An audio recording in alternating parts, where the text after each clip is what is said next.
بسم اللہ الرحمن الرحیم۔ 4 سال قبل جب کرونا وائرس نے وبائی صورت اختیار کر لی تھی تو ابتدائی مرحلے میں اس وائرس کے حوالے سے معلومات کی کمی کے سبب اس مرض میں ہلاک ہونے والے افراد کی تدفین علیحدہ قبرستانوں میں بہت محدود تعداد میں لوگوں نے کی۔ یہاں تک کہ ابتدا میں تو لواحقین نے میت تک نہ کی گئی، اور اس سب کا مقصد صرف اور صرف مرض کے پھیلاؤ کو روکنا تھا۔ ایک بار مرنے اور 2 بار دفن ہونے والی عورت کی کہانی ہے یہ۔ تاریخ گواہ ہے کہ اس دنیا کو ہر 100 سال کے بعد کسی نہ کسی وبا نے اپنی لپیٹ میں لیا ہے۔ یہ وبا شدت کے اعتبار سے سنگین نوعیت کی ہوتی ہے، اور اس سے بڑی تعداد میں نہ صرف لوگ متاثر ہوتے ہیں بلکہ جان سے بھی ہاتھ دھو بیٹھتے ہیں۔ ایسا ہی ایک واقعہ 1695 میں مارگوری میکل کول نامی عورت کے ساتھ پیش آیا، جو ایک وبائی مرض میں مبتلا ہونے کے سبب بخار کی وجہ سے ہلاک ہو گئی۔ اس عورت کی موت چونکہ وبا کے سبب ہوئی تھی، اس وجہ سے اسے جراثیموں کے پھیلاؤ کو روکنے کے خیال سے ڈاکٹر نے اس عورت کی فوری تدفین کا مشورہ دیا، جس پر اس کے شوہر نے فوری عمل کیا۔ موت کے وقت مارگوری کے ہاتھ میں اس کی شادی کی قیمتی انگوٹھی تھی، جو کہ بخار کی بیماری کے سبب انگلی پر آ جانے والی سوزش کی وجہ سے اس کا شوہر نہیں اتار سکا، اور اس نے اپنی بیوی کو اس انگوٹھی سمیت ہی دفن کر دیا۔ قیمتی انگوٹھی کی چوری۔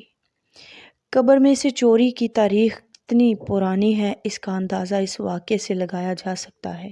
مارگوری کی انگوٹھی کے ساتھ تدفین کی خبر جب کچھ جرائم پیشہ افراد تک پہنچی تو انہوں نے اس کی چوری کا ارادہ کیا اور قبر کی کھدائی کر کے مارگوری کی انگلی سے انگوٹھی چوری کرنے کی کوشش کی، مگر اس کوشش میں ناکام ہونے کے سبب انگلی کو ہی کاٹ دینے کا فیصلہ کیا۔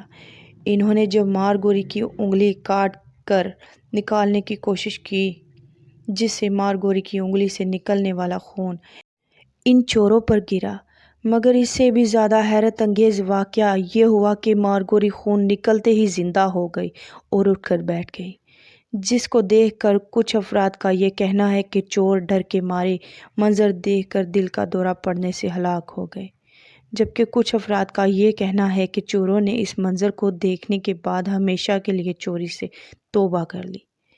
تاہم اس کے بارے میں کچھ حتمی طور پر نہیں کہا جا سکتا۔ کفن میں لپٹی لاش گھر پہنچ گئی۔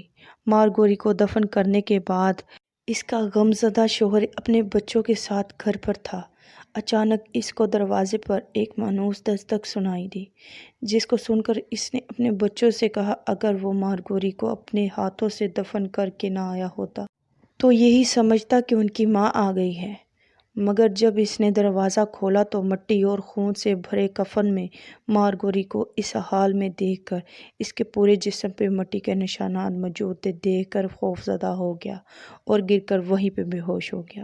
اس واقعے کے حوالے سے کچھ لوگوں کا یہ بھی کہنا ہے کہ مارگوری کا شوہر اتنا خوفزدہ ہوا کہ ایک ہی رات میں اس کے سارے بال سفید ہو گئے۔